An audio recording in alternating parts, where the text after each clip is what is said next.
I have to speak for Pakistan. تو یہ اور اسی کو نیشنل پولیٹیکل سین میں لے لیں تو آپ خود نتیجہ اخذ کر لیں گے. اس میں اب یہ بھی تو ایک پوائنٹ آف ویو ہے کہ کچھ it's not just the P D M, شاید کچھ اور طاقتیں بھی ہیں جو نہیں چاہتی کہ Imran Khan can be trusted. Is that true? کیا وہ گورنمنٹ میں نہ ہی آئیں کسی بھی طریقے سے؟ نہیں, وہ تو ہے, کیونکہ وہ آئی تھنک وہ ایک سچویشن پیدا ہوئی تھی جس طرح عمران خان کو فارغ کیا گیا 1 سال پہلے.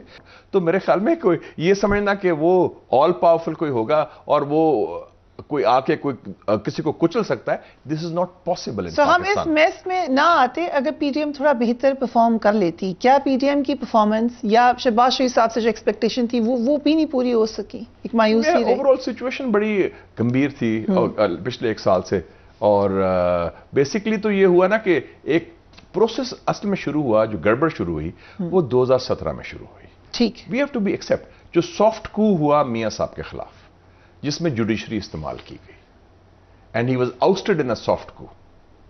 It is very clear. آپ وہاں سے سٹارٹ کرتے ہیں. ہاں, وہاں سے گڑبڑ شروع ہوئی نا. ٹھیک, پر خان صاحب کہتے ہیں 2018 میں ان کی سیٹس ایکچولی لے لی گئی.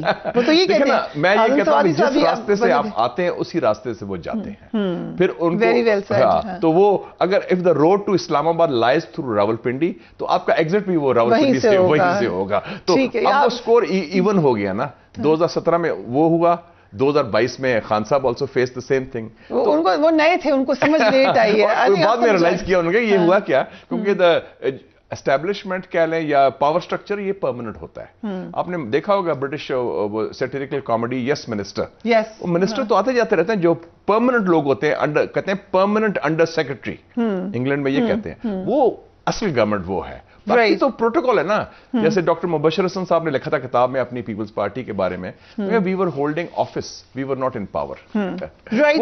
آپ کا جھنڈا لگا ہوتا ہے, آپ کو وزارت کا ٹائٹل ملا ہوتا ہے, آپ کے پاس پاور ہی کوئی نہیں. پر لیٹس سے کہ ٹیکنوکریٹس آتے ہیں, what will be your opinion? دیکھتے ہیں کیا سچویشن ہوتی ہے, but it will be a sad day, that will mean the failure of the political process, failure of the politicians, کہ سیاستدانوں کی ناکامی ہے نا, اس کی وجہ سے پھر یہ حالات ہوں گے نا. تو اس میں آپ کسی کو بلیم نہیں کر سکے کہ امریکہ نے سازش کی یا کسی اور نے سازش کی. ہر 2 سال بعد ہم ادھر ہی آ کے کھڑے ہو جاتے ہیں, ہر 2-3 سال بعد ہم ایک ہی جگہ پہ کھڑے ہوتے ہیں, یہی بحث کر رہے ہوتے ہیں. So may be we don't need an out of box solution. ہاں, پھر out of I am not in favour of technocrats, یہ بتا دوں, I am just saying don't you think تو وہ پھر وہ اس کا رزلٹ تھا. انفارچونیٹلی بیسک بات یہ ہے کہ یہ ایک فیلئر ہے پولیٹیکل کلاس کی, سیاستدانوں کی, کہ آپس میں مل بیٹھ کے رولز آف دا گیم آپ طے نہیں کر سکے. تو اس کے نتیجے میں ابھی ہم نے یہ اسٹیبلش کیا کہ پاور سینٹر اسٹیبلشمنٹ ہے, لیکن فیل سیاستدان ہوتا ہے, وہ نہیں فیل ہو سکتا. نہیں, ابھی اسٹیبلشمنٹ کوئی نہیں ہے پاکستان میں اس وقت. اب آپ نے کہا 5 اسٹیبلشمنٹ, 5 پاور سٹرکچرز ہیں. ٹھیک ہے, اسٹیبلشمنٹ جو ہوتے ہیں نا, اس اسٹیبلشمنٹ کے اندر فوج بھی ہوتی ہے, جوڈیشری بھی ہوتی ہے, پاورفل سول سروس بھی ہوتی ہے, اور اس کے پیچھے میڈیا مغلز اور بزنس بیرنز ہوتے ہیں, آپ بھی ہوتے ہیں اس میں, آپ الائز ہوتے ہیں اسٹیبلشمنٹ. جیسے مذاق سے کہتے تھے, آئی واز اسٹڈنگ ان امریکہ, تو وہ کہتے تھے ڈیوڈ راکفیلر فیملی کا تھا, head of the Chase Manhattan bank, he is the head of the American establishment, اور اگر اس کو پریزیڈنٹ بنا دیں کہتے ہیں that will be a demotion for him. Right, okay, I think too much said on this program. Let's come internationally. آپ چین سے ہو کر آئے ہیں, اس وقت پاکستان کے بارے میں چائنا کیا سوچ رہا ہے؟ ہم دیکھ رہے ہیں چائنا کو ایز این ایمرجنگ پاور زیادہ مسل اپنا فلیکس کر لیا ہے. دیکھیں جی, 90 سال پہلے علامہ اقبال نے فرما دیا تھا, دیکھ مشرق سے ابھرتے ہوئے سورج کو دیکھ, گراں خواب چینی سنبھلنے لگے, ہمالیہ کے چشمے ابھرنے لگے, گیا دور سرمایہ داری گیا, تماشا دکھا کے مداری گیا. دا ایشین سینچری آپ ڈان کر رہی ہے, اس کا سورج ہے طلوع ہو رہا ہے. اس میں چائنا آپ کے ساتھ, پاکستان کے ساتھ چٹان کی طرح کھڑا ہے, لیکن چائنا کو یہ ایک مایوسی ہے. وہ کہتے ہیں کہ ہم آپ کے ساتھی ہیں دکھ درد کے, مشکل وقت کے. ابھی بھی چائنا نے $3.25 ارب دیے ہیں آپ کو سب سے پہلے, پھر سعودی عربیہ نے $2 ارب دیے ہیں. وہ کہتے ہیں کہ آپ مہربانی کر کے, وہ التجا کر رہے ہیں, اپیل کر رہے ہیں کہ پاکستان کے جو سیاستدان ہیں, سیاسی قوتیں ہیں, چاہے حکومت ہو یا حزب اختلاف ہو, وہ اپنی ذاتی گروہی پارٹی وابستگیوں سے بالاتر ہو کے ملک کے لیے اور پاکستانی عوام کے لیے فیصلے کریں اور اکٹھے ہوں. یہ چائنا کا میسج ہے ٹو پاکستان. اور یہی میسج میں اپنے عرب دوستوں سے ملتا ہوں, میں ابھی بحرین بھی گیا ہوا تھا, دوسروں سے بھی ملتا ہوں, وہ بھی عرب دوست بھی ہمارے, چاہے بحرین ہو یا سعودی عربیہ ہو یا دوسرے عرب مسلمان ممالک ہوں، وہ بھی یہی پیغام دے رہے ہیں کہ آپ کیا کر رہے ہیں. یہ نہ ختم ہونے والی جو ایک خانہ جنگی ہے، کرسی کے لیے ایک چپکلش ہے، جنگ ہے، اس کا خاتمہ تو ہونا چاہیے.